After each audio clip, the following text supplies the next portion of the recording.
It's a Prem from Shrived Education.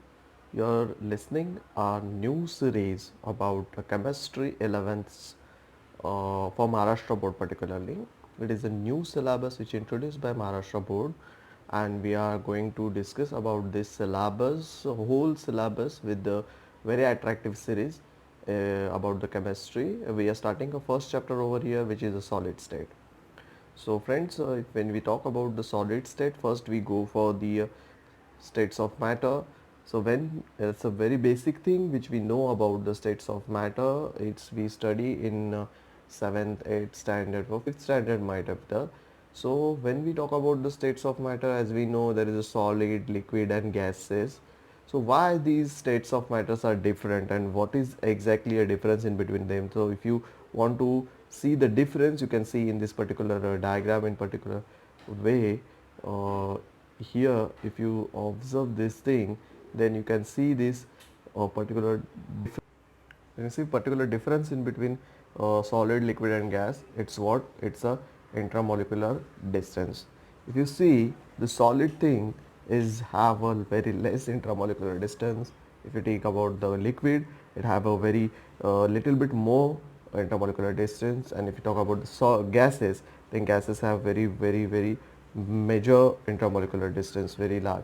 So what is exactly difference is there? That difference is just intramolecular distance, otherwise the particles are same. If you take an example of ice or water, then in water, ice or water vapor, the three different states are there.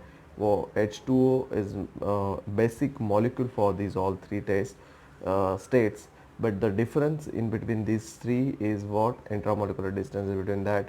Solid have a very less intramolecular distance, therefore we found it very strong, very rigid material like ice.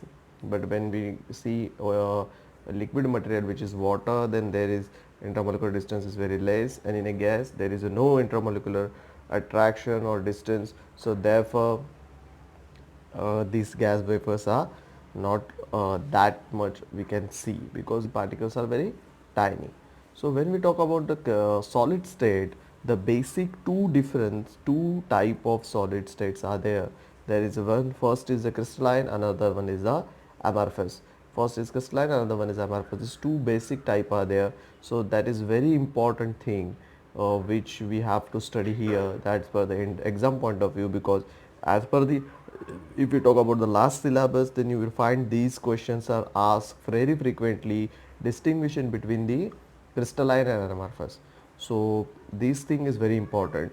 So if you see this example SiO2, that's actually a glass kind of thing. So it's amorphous, we call it as glass, and same molecule is in a crystal, then it's a quartz. You must have heard about the quartz thing, because these quartz having are the very pure, very fine glass material which is used in a very delicate functioning.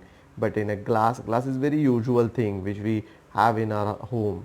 So glass are the amorphous. If you see the arrangement of the molecules in both of these type, you can easily identify the basic difference in between that, which is the arrangement. If you see, the crystalline have a very definite and repeating arrangement over there, like these triangles. If you observe, there's a repeating at every time. So that's particular arrangement is there in a crystalline. In amorphous, there is no particular arrangement, no repeating arrangement. Everything, every bond, every molecule arrangement is different. So that helps to create a, see this, the difference in between these two is basically a structure. So we, if you go detail in the differences, then there is a definition for amorphous, which is the irregular pattern of ion, molecule or atom, whatever the basic particles there for this solid ion, molecule or atom, there is a irregular pattern. That is the basic difference in between these two. In a crystalline, there is a regular and repeating pattern. So that's a very important thing over there. And then the second thing is that melting point. When you talk about the crystalline, the melting point is very sharp.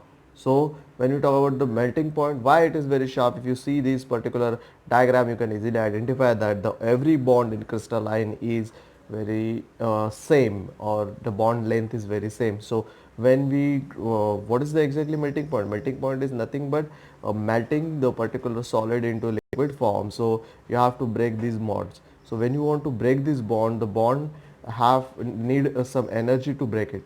So when the bonds are same, then they need a same energy to break. So you will get a very sharp melting point, because a particular energy, particular type of particular measure of energy is there, it will be made. So when, but if in amorphous there is a no particular bond length, so every bond is kind of different.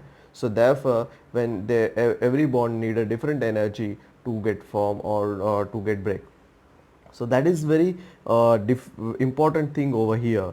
This basic difference is there. So they get a sharp melting point in a crystalline, and amorphous there is a no sharp melting point, there will be a range always.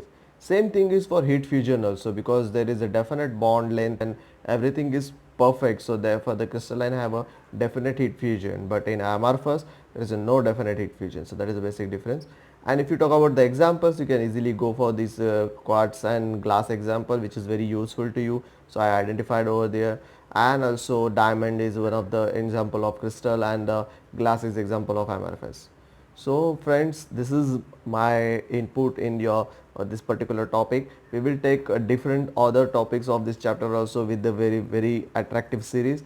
So friend, if you like this video, if you like this all the activity, then please like our channel, subscribe, like our video, put a comments, tell us about what you have a query about this particular chapter. We will come up with the different other videos also to complete this whole chapter with the very good series. So go for the next video also, and we will discuss about the different types of crystalline solids also. So please be with us, complete or take our syllabus, I will take a your chemistry syllabus over there. So please be with us, and share this video with your friends for transferring this benefit of our discussion. So thank you friends, thank you very much. Like, share, subscribe my channel, and be with me. Thank you. Thank you. Bye. Take care.